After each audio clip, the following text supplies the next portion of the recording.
turabasuje mwese aho muherereye mukomeze kugubwa neza.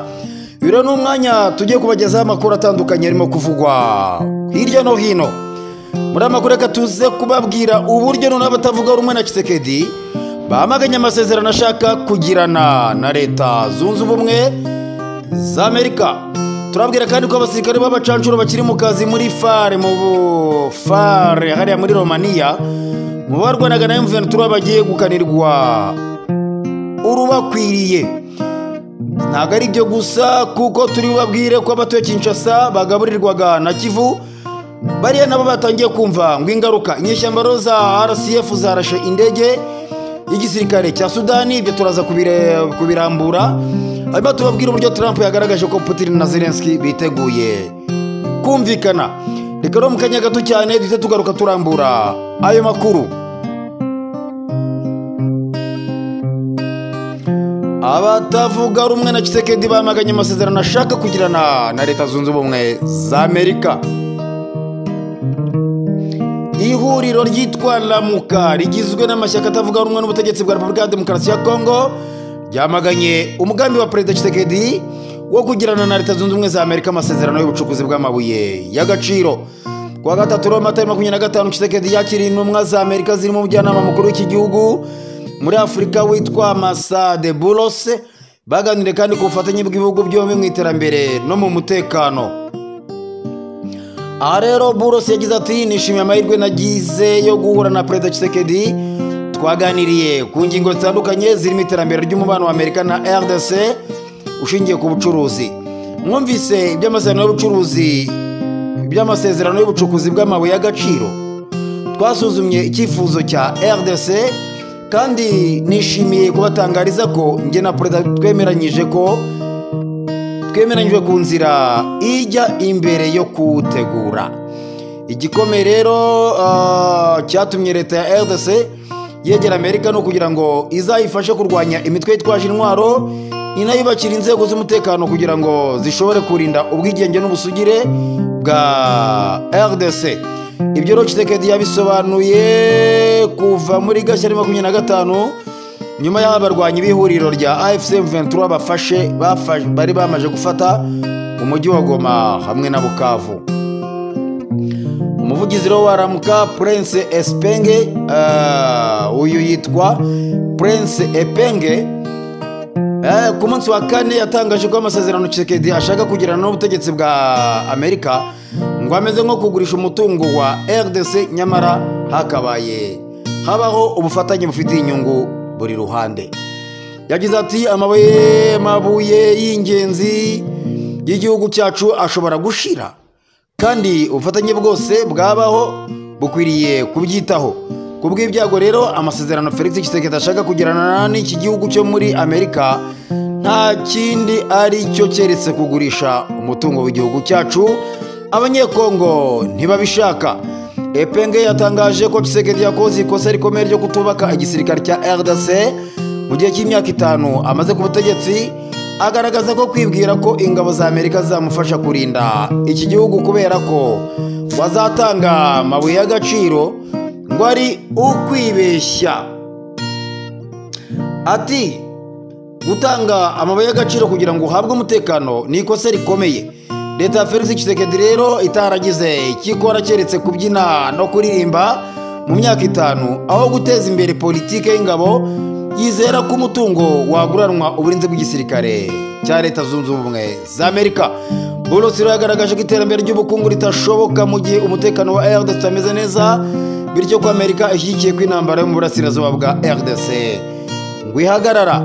Uyu mugabo rero nyuma yo kuvuga aya magambo akavuga ko bumvikanye na Tshisekedi ko yamufasha gucunga umutekano wa hariya, ariko nabo bagatwara amabuye hariya.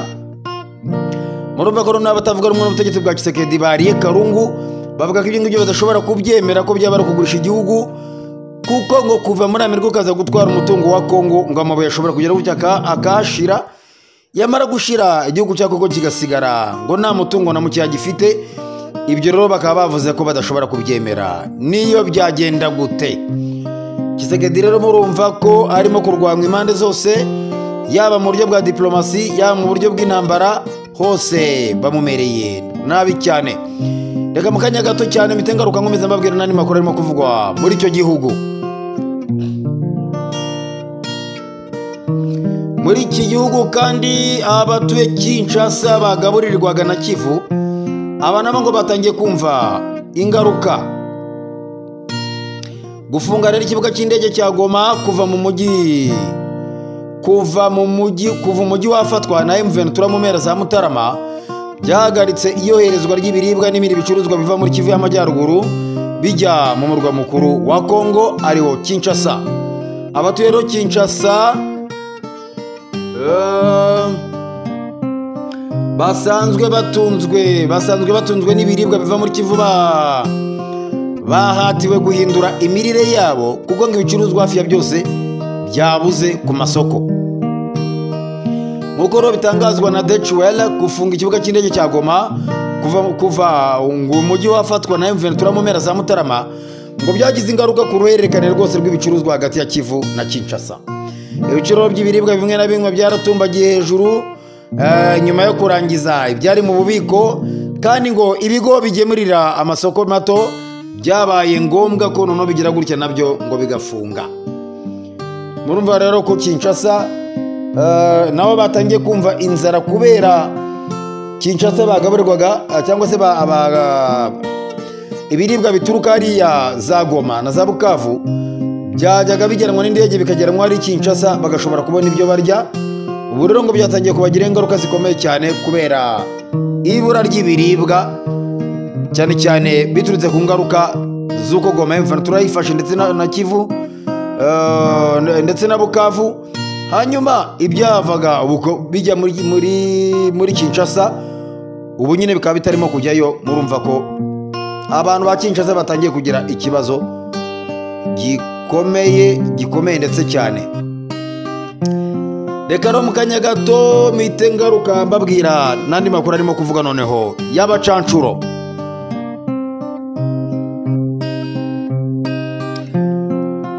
Abasirikare b'abacancuro bo muri Romania bakiri mu kazi muri FARE mu barwanaga na M23 bagiye gukanirwa urubakwiye.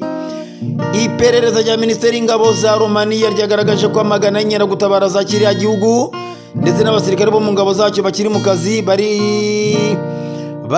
boherejwe kurwanya inyeshyamba za M23 muri Repubulika ya Demokarasi ya Kongo.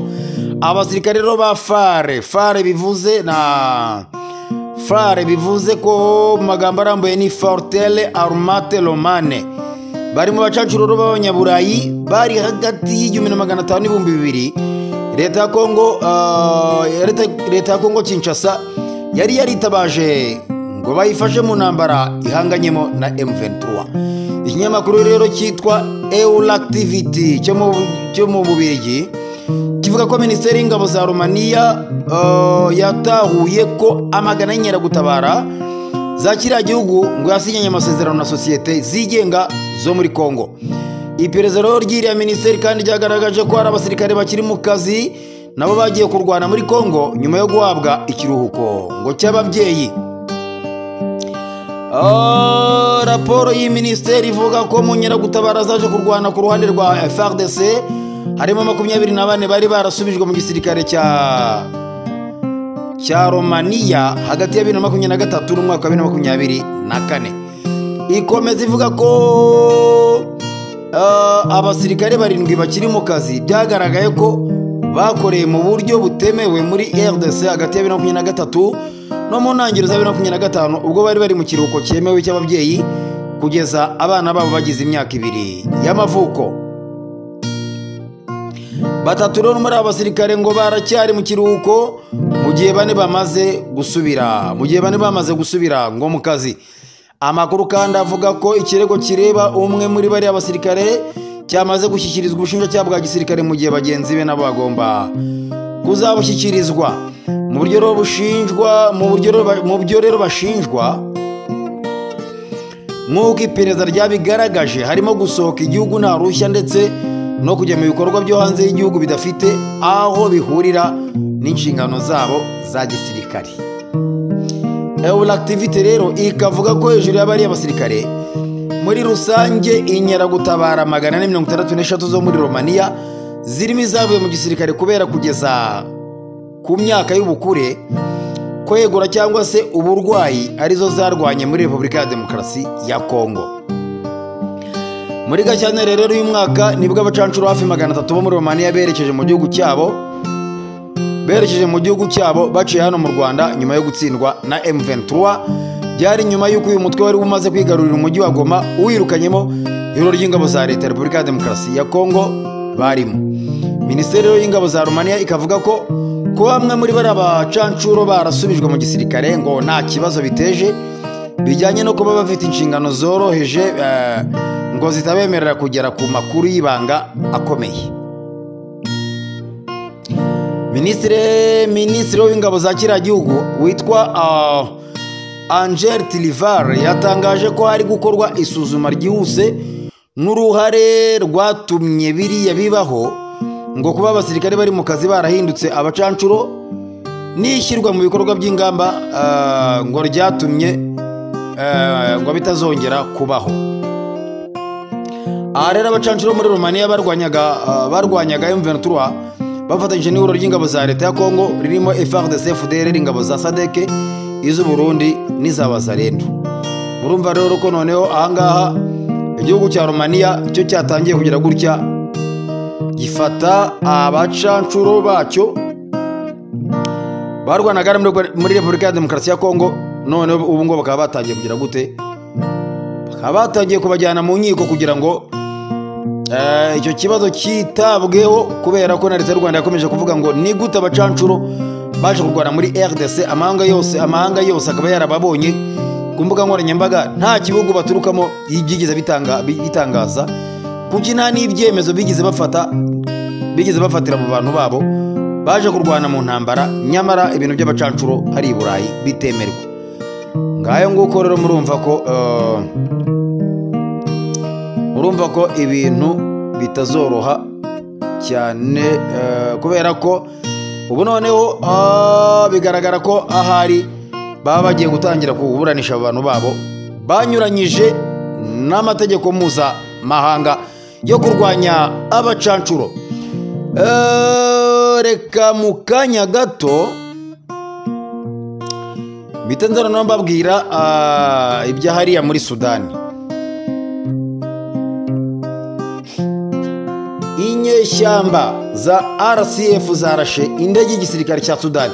Inyeshyamba rero za Rapid Support Forces zavuze ko zarashe indege ya gisirikare ya Sudani hafi ya El Fasher, umurwa mukuru wa leta ya Darfur y'Amajyaruguru, ngo bica abari barimo. Ibiro byatangajwe bikurikira amagambo yavuzwe ku wa gatatu n'umuyobozi wungirije wa RCF witwa Abdalrahim Hamadan Daglo, wavuze ko umutwe wabo wabonye umuti w'igisirikare cyo mu kirere ngo cya Sudani. Umuvandimwe rero akaba n'umuyobozi wa RCF Mohamed Hamadan Hemeti Daglo, mbere akaba yari yise ibyo ngibyo icyorezo. Mu itangazo rero ryasubiyemo na Sudan Tribune, RCF yavuze ko yakoze operasiyo yatumye indege ya Antonov ihanurwa ndetse n'abakozi bayo bose barapfa ngo muri El Fasher. Ababyibone rero babwiye Sudani babwiye Sudan Tribune ko babonye indege yaka mu kirere mbere y'uko igwa, ngo abantu bavuzwe ko bari muri iriya ndege ngo bari bayoboye na Colonel pilote Mutaz Ibrahimu, ngo abandi bakozi ni Captain Pilote Abdallah Kamari, Captain Navigator Saif Ardin Malah, Captain Technician Ahmed Mahmoud, Captain Radio Mohamed Abdallah, Assistant Radio Asim Mohamed Zain, Assistant Badawi Balir na Assistant Yasir Fox. Abo rero nibo bagwe muri iyo ndege. Ku rundi ruhande rero ariko ngo harabavuga ko indege yakoze impanuka kubera ikibazo cya tekinike, ngo ubwo yari ijyanye imfashanyo y'ibiribwa ku baturage ba El Fasher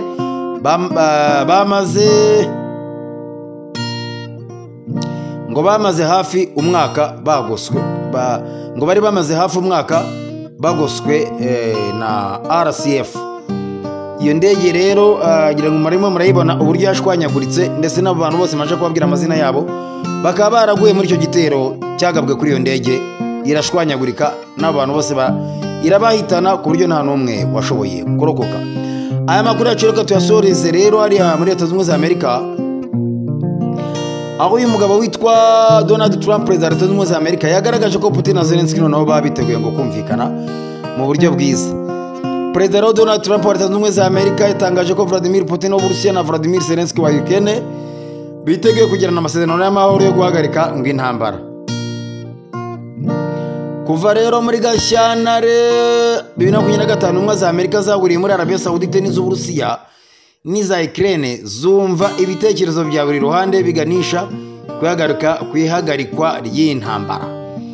Kuwa kane rero ubwo umunyamakuru yabazaga Trump ibyo yavuganye na Zelensky, yasubije ati ntekereza ko yiteguye kumvikana kandi ntekereza ko Perezida Putin yiteguye nawe ngo kumvikana. Trump rero yatangaje ko Amerika iri kugirana ibiganiro byiza n'Uburusiya na Ukraine kandi ko yifuza ko iyi ntambara ihagarara vuba kugira ngo impfu z'abaturage ngo zihagarare. Ati turashaka kubona ihagarara vuba intambara. Ati kandi guhagarara kwayo byatuma abaturage ibihumbi bicwa buri cyumweru nabo bagira gutya bakabona amahoro. Uburayi rero bwananiwe kumvikana na Perezida Putin, ariko ntekereza ko njyewe nzabishobora, niko Trump nyine yatangazaga. Ati Uburusiya rero bwashoje iyi ntambara kuri Ukraine muri Gashyantare 2022. Ubutegetsi bwa Amerika bwabanje bwo bwafashaga guha Ukraine inkunga mu bya gisirikare kugira ngo itsinde, ariko Trump yagaragaje ko ibiganiro by'amahoro ari byo byabonekamo igisubizo kirambye. Ariko nanone ahangaha agakomeza gutangazwa amakuru avuga ko Leta Zunze Ubumwe za Amerika zo zikomeza kugambanira Ukraine kubera ko Putin na Trump bo bagize gutya bumvikana ko ngo hari amakuru avuga ko bumvikanye ko bashobora kugambanira Ukraine, hanyuma amabuye y'agaciro abana muri Ukraine ngo adasanzwe, ayo mabuye ngo Uburusiya bukazayafatanya na Leta Zunze Ubumwe za Amerika. Murumva ko Trump yaganiriye na Putin, baravuga bati reka twebwe wowe emera uhagarika imirwano, kubera ko namajije kugirana amasezerano na Zelensky, perezida wa Ukraine, ngo byanashyizeho rwose n'umukono ku masezerano yemera ko Leta Zunze Ubumwe za Amerika zakomeza kuyifasha mu bijyanye n'intambara no kwiha amakuru y'ubutasi, ariko ngo Zelensky nawe akemera akagira ate Zelensky nawe ngo akemera ko Leta Zunze Ubumwe za Amerika zigomba gucukura amabuye y'agaciro ari hariya muri Ukraine, hanyuma ngo bikaba ari ikiguzi cy'uko Leta Zunze Ubumwe za Amerika zagiye zifasha Ukraine mu ntambara. Ariko noneho Leta Zunze Ubumwe za Amerika zo zikaba zaravuganye na Putin ko ayo mabuye zizatwara zonyine, ngo ahubwo Putin yakemera guhagarika intambara, noneho ngo ayo mabuye y'agaciro bazacukura muri Ukraine Amerika ikazayagabana n'Uburusiya. Nibyo biri gutuma Putin ashaka kwemera guhagarika intambara, kubera icyo kibazo cyo kubera ubwo buryo bw'uko bazagabana umutungo wa Ukraine. Murumva rero ko ari ibintu bigize gute, ari ibintu by'akagambane.